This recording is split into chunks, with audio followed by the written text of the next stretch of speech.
I'm going to make a summer pudding using a variety of strawberries and other mixed berries, which is going to be delicious. I've already just softened these in some warm water. Now I'm going to strain them off in this strainer here. I'd like to reserve the liquid because we use that later to make some sauce. In my recipe here, I've got some strawberries, blueberries, blackberries, also some red currants. I'm going to pour the last bit through. Terrific. Okay, I'm just going to put that aside. Now in a basin here, I've lined it with some cling film. This is going to make it really easy to unmould later once the pudding's already set. Now I'm going to line it with some white bread. First of all, just putting one into the bottom and then putting the bread around the outside, but overlapping it a little bit as you make the edge of the pudding.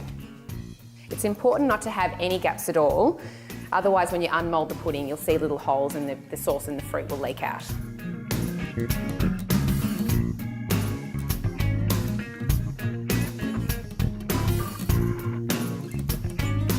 So that's my last bit of bread in there. I'm just going to push down the bread to fill in the gaps so that the sauce and the fruit don't leak through.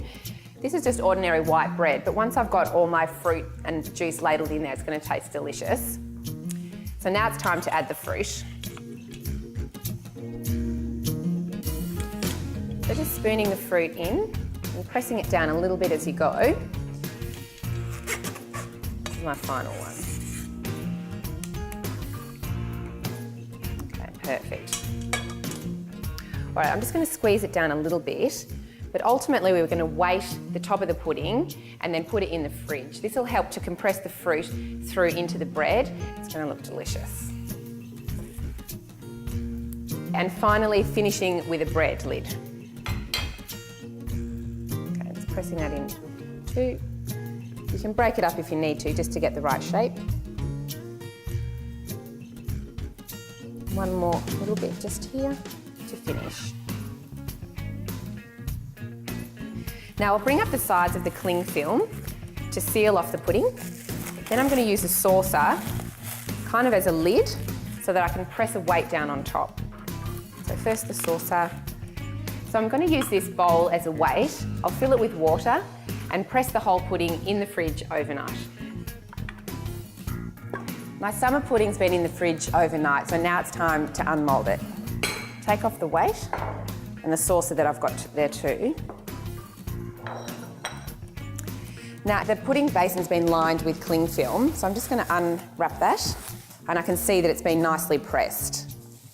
Okay, so this is my serving plate. I'm just going to invert it on top of the pudding basin and then here we go.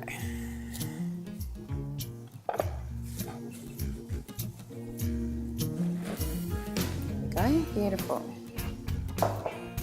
And easy as that, so just taking off the cling film.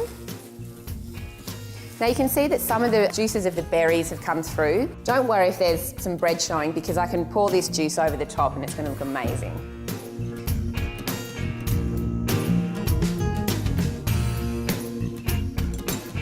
I really love this summer pudding. It's a great pudding for summer nights, but if you're making it in winter, there's no reason why you couldn't use frozen berries. One of my absolute favourites.